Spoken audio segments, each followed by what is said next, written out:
Kemudian kita pergilirkan yang namanya work from home. Senin industri media, Selasa industri hukum, sehingga mengurangi pergerakan, digabung memfasilitasi pergerakan, insya Allah mengurangi kemacetan.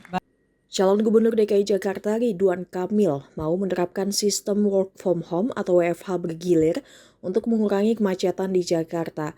Pernyataan itu disampaikan Ridwan Kamil dalam debat Pilkada Jakarta yang digelar di J-Expo Kemayoran, Jakarta Pusat pada Minggu 6 Oktober malam. Ridwan Kamil menyebut ada dua cara untuk mengatasi macet di Jakarta, yakni dengan menambah fasilitas transportasi umum dan mengurangi pergerakan di Jakarta. Dalam hal menambah fasilitas transportasi umum di Jakarta, Ridwan Kamil mengaku akan menghidupkan kembali sistem transportasi sungai, yakni riverway atau waterway yang sempat mati di ibu kota, di mana nantinya akan ada perahu yang beroperasi di 13 sungai Jakarta. Ridwan Kamil juga mengaku akan menambah flyover di Jakarta. Sementara untuk mengurangi pergerakan, Ridwan Kamil mengaku akan menambah pusat-pusat ekonomi di Jakarta, sehingga pusat ekonomi di Jakarta tidak hanya terfokus di Jakarta Pusat saja.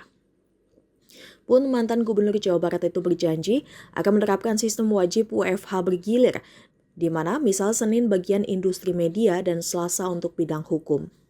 Kita lihat bersama-sama. Tema apakah?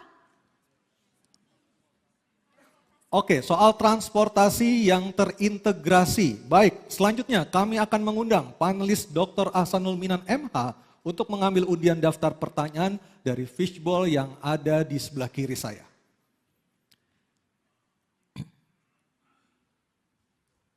Ya, sudah diambil bolanya. Silakan dibuka. A. Oke. Transportasi dan terintegrasi huruf A. Huruf A. Baik. Kita lihat. Kita lihat, saya perlihatkan terlebih dahulu, masih tersegel amplopnya. Masih tersegel amplopnya, silakan. Tandanya kerahasiaan dari pertanyaan ini. Oke, kita buka dulu. Baik, kami ingatkan lagi para calon gubernur untuk mendengarkan dengan seksama karena pertanyaan tidak akan diulang. Subtema transportasi terintegrasi. Berdasarkan TomTom Traffic Index tahun 2022, Jakarta menduduki peringkat ke-29 sebagai kota termacet di dunia. Warga Jakarta membutuhkan waktu 53% ekstra lebih lama untuk mencapai tujuan perjalanan mereka selama jam sibuk dibandingkan waktu perjalanan normal. Jumlah kendaraan bermotor tahun 2023 melonjak 24,3% dari 2017 sehingga total kendaraan mencapai 21,9 juta unit berdasarkan data dari Korlantas Polri dan Dinas Perhubungan DKI Jakarta.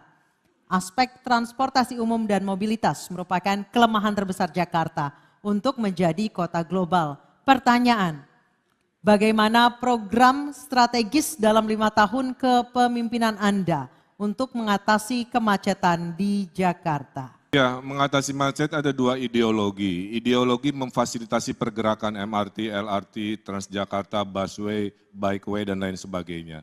Kita mungkin akan coba berinovasi membuat riverway atau perahu melintasi 13 sungai di Jakarta. Kemudian juga perluasan yang namanya flyover masih dibutuhkan secara reality. Ya. Nah, ideologi kedua yang pasangan Ridho akan kembangkan selama 5 tahun adalah mengurangi pergerakan, membangun pusat-pusat pertumbuhan, CBD-CBD, di Ancol, di PIK, di Meruya, di Kelapa Gading, di TBC Matupang, sehingga orang selatan tinggalnya di selatan, tidak usah ke pusat, kerja di selatan, ngemol di selatan. Orang di barat, tinggal di barat, kerja di barat, ngemolnya di barat, tidak harus semua ke pusat.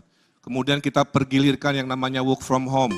Senin industri media, Selasa industri hukum, sehingga mengurangi pergerakan, digabung memfasilitasi pergerakan, insya Allah mengurangi kemacetan.